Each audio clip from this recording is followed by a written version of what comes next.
Bien-aimés dans le Seigneur, soyez bénis. Alors, vous savez, dans le temps, on nous a parlé de Daniel à la fosse au lion et que Daniel s'était retrouvé subitement dans la fosse au lion et que Dieu l'avait délivré. Mais franchement, c'est encore vague comme ça dans nos têtes. Qu'est-ce qui s'était réellement passé? Alors aujourd'hui, nous allons donc écouter la version officielle de cette affaire, savoir si c'était vrai ou faux. Alors, suivez mon regard. Darius trouva bon d'établir sur le royaume 120 satrapes qui devaient être dans tout le royaume. Il mit à leur tête 3 chefs, au nombre desquels était Daniel, afin que ces satrapes leur rendissent compte, et que le roi ne souffrit aucun dommage. Daniel surpassait les chefs et les satrapes parce qu'il y avait en lui un esprit supérieur, et le roi pensait à l'établir sur tout le royaume.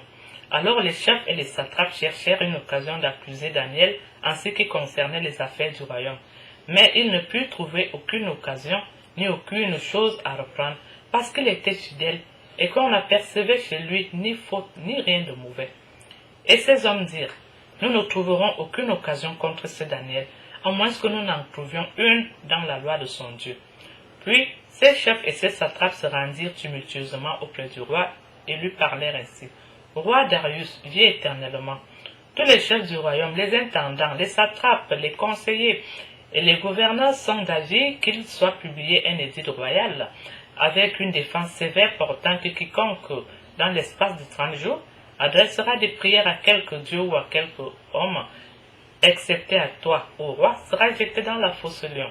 Maintenant, ô roi, confirme la défense et écris le décret, afin qu'il soit irrévocable selon la loi des Mèdes et des Perses, qui est immuable.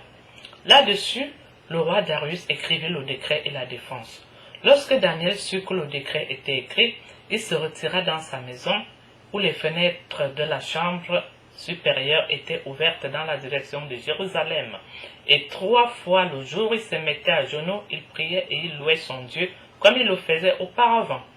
Alors ces hommes entrèrent tumultueusement et ils trouvèrent Daniel qui priait et invoquait son Dieu. Puis ils se présentèrent devant le roi et lui dirent au sujet de la défense royale, « N'as-tu pas écrit une défense portant que quiconque dans l'espace de 30 jours adresserait des prières à quelque dieu ou à quelque homme, excepté à toi, ô roi, serait jeté dans la fosse lion ?» Le roi répondit, « La chose est certaine, selon la loi des Mèdes et des Perses, qui est immuable. » Il prit de nouveau la parole et dit au roi, Daniel, l'un des captifs de Juda, n'a tenu aucun compte de toi, ô roi, ni de la défense que tu as écrite, et il fait sa prière 3 fois le jour. Le roi fut très affligé quand il entendit cela. Il prit à cœur de délivrer Daniel, et jusqu'au coucher du soleil, il s'efforça de le sauver. Mais ces hommes insistèrent auprès du roi et lui dirent, « Sache, ô roi, que la loi des Mèdes et des Perses exige que toute défense ou tout décret confirmé par le roi soit irrévocable. » Alors le roi donna l'ordre qu'on amena Daniel et qu'on le jeta dans la fosse au lion. Le roi prit la parole et dit à Daniel, « Puisse ton Dieu que tu sers avec persévérance te délivrer. » On apporta une pierre et on la mit sur l'ouverture de la fosse. Le roi la scella de son anneau et de l'anneau de ses gants, afin que rien ne fût changé à l'égard de Daniel. Le roi se rendit ensuite dans son palais, il passa la nuit à jeun, et il ne fit point venir de concubine auprès de lui, et il ne put se livrer au sommeil. Le roi se leva au point du jour, avec l'aurore, et il alla précipitamment à la fosse au lion.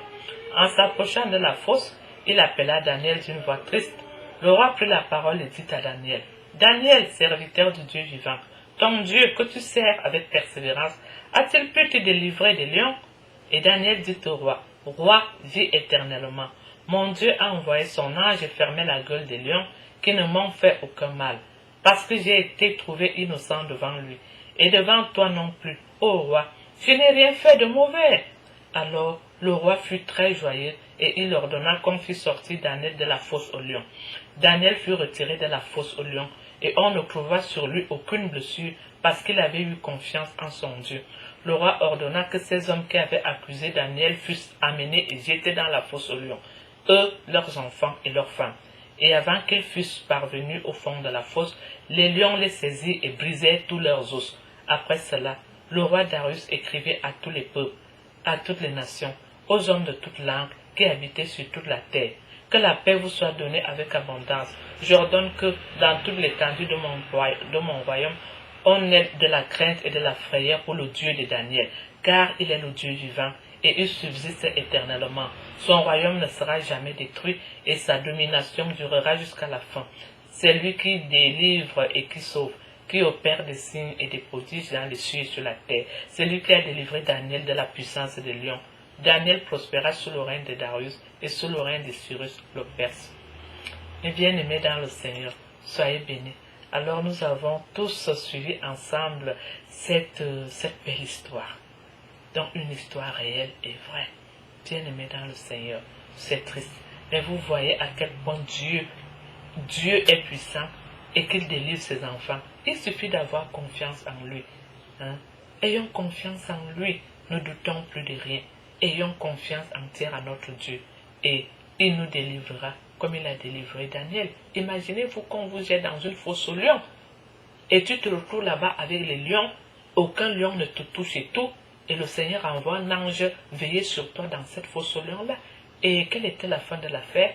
Les gens qui avaient poussé le roi à jeter Daniel dans la fosse aux lions, ces gens-là, le roi avait ordonné que ce soit eux-mêmes qui soient jetés dans la fosse aux lions avec leurs femmes, leurs enfants. Et avant même qu'ils n'aient atteint le fond de la fosse aux lions, ils avaient déjà été broyés. Ils étaient déjà broyés par les lions. Mais bien aimés dans le Seigneur, c'est très difficile de s'attaquer contre un véritable enfant de Dieu. Parce que Dieu ne blague pas en ce qui concerne ses enfants. Dieu aime vraiment ses enfants. Et qui attaque un enfant de Dieu, attaque Dieu directement.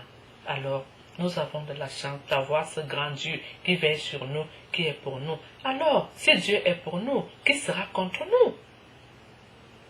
Mes bien-aimés dans le Seigneur, soyez bénis et merci d'avoir accepté de partager avec nous. Nous nous retrouverons au partage suivant. À tout bientôt.